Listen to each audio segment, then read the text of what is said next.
اخبار شبه مؤكده عن حزم المدربين القادمه وحزم اللاعبين القادمه برضك، وبرضك حزمه لكريستيانو اللي الكلام اتنشر عنها كتير قوي على الاكس والفيسبوك.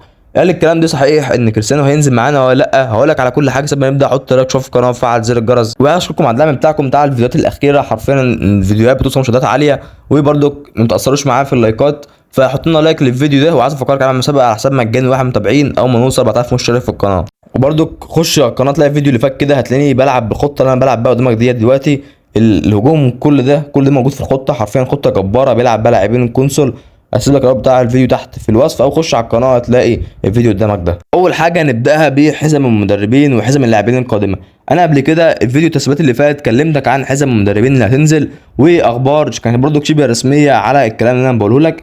بس دلوقتي في اخبار تاكدت اكتر ان هو حزم مدربين، وبرضو صوره متسربه ان فليك هو اللي هينزل مع كومباني البايرن، وبرضك ليفربول سلوت هينزل فيه. كل مدرب فيهم حزمه ب 500 كوين. الله اعلم هي ديت الحزم المدربين اللي هتنزل ولا لا. معرفش بقى، ممكن انزلهم حزم مدربين تانية، ممكن ارجع جوارديولا، ممكن ارجع شابي الونسو، ممكن انزلهم نسخ تانية اقوى من اللي كانت موجوده قبل كده.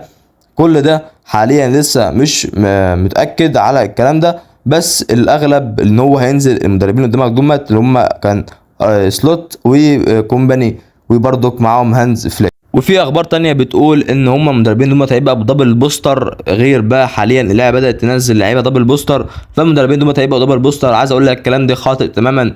لو هينزلوا ببوستر واحد، لو هينزلوا دبل بوستر الكلام ده هيبقى في المستقبل ان شاء الله، لان اول ما كونامي عملت مدربين البوستر بوستر واحد، كان بعد ما تطبيق البوستر الواحد على اللاعبين كان حوالي بعدها ما اعرفش بكام شهر تقريبا، يعني مده كبيره برضك. بس دلوقتي صعب جدا ان هو يبقى مدربين بدبل بوستر والكلام اللي بيتقال ده.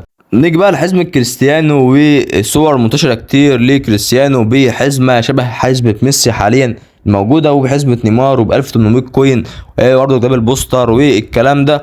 الكلام ده برضه ملوش اي حاجة دليل على الكلام ده. مفيش غير موقع فوتبول هاب هو اللي نزله على تويتر وكاتب عليه ارض، يعني من تصميم واحد مثلا منهم متابعين وهم نزلوها، يا اما من تصميمهم هم وحابينه وينزلوهم. ومش اول مره يعملوا الكلام ده، عملوا الكلام ده مثلا على رونالدو الظاهره، عملوا الكلام ده على لعيبه كتير قوي.